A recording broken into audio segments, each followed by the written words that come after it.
গাবতলী থেকে রাজশাহীগামী একটি বাসে ডাকাতির পাশাপাশি দুই নারী যাত্রীকে ধর্ষণের অভিযোগ উঠেছে।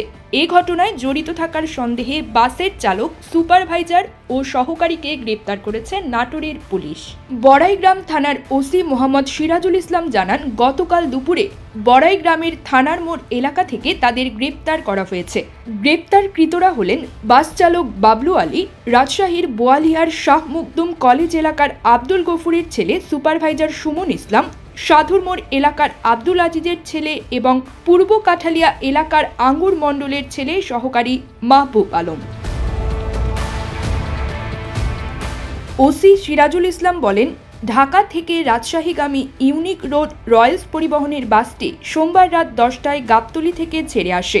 পথে গাজীপুরের চন্দ্রা এলাকায় বাসটিতে আরও কয়েকজন যাত্রী ওঠে। পরে টাঙ্গাইল জেলায় পৌঁছালে নতুন ওঠা যাত্রীদের সঙ্গে আরও কয়েকজন মিলে 8 থেকে 10 জনের একটি দল বাসের নিয়ন্ত্রণ নেয়। তারা যাত্রীদের মালামাল লুটপাট করে এবং দুই নারী যাত্রীকে ধর্ষণ করে। এরপর মির্জাপুর এলাকায় নেমে যায়। তিনি আরও জানান, মঙ্গলবার সকালে বাসটি বড়াইগ্রাম থানার মোড় এলাকায় পৌঁছালে যাত্রীরা বাসটি আটকে থানায় খবর দেয়। পরে পুলিশ এসে বাসের চালক সহ 3 জনকে গ্রেপ্তার করে এবং বাসটি জব্দ করে।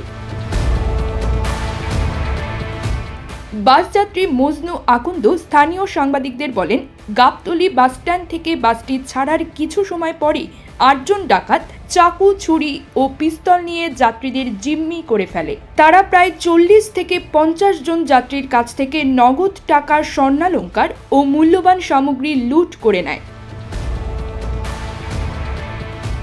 তিনি আরও জানান, ডাকাতরা দুই নারী যাত্রীকে ধর্ষণ করে এবং বাসটিকে টাঙ্গাইলের মির্জাপুর এলাকায় নির্জন স্থানে থামিয়ে পালিয়ে যায়। তবে মির্জাপুর থানায় বিষয়টি জানানো হলেও কোনো ব্যবস্থা নেওয়া হয়নি বলে অভিযোগ করেন তিনি।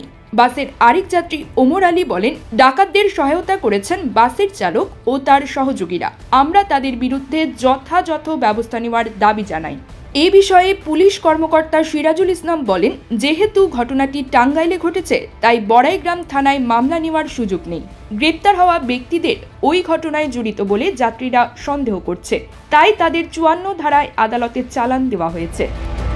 News desk, bridge Bangla 24।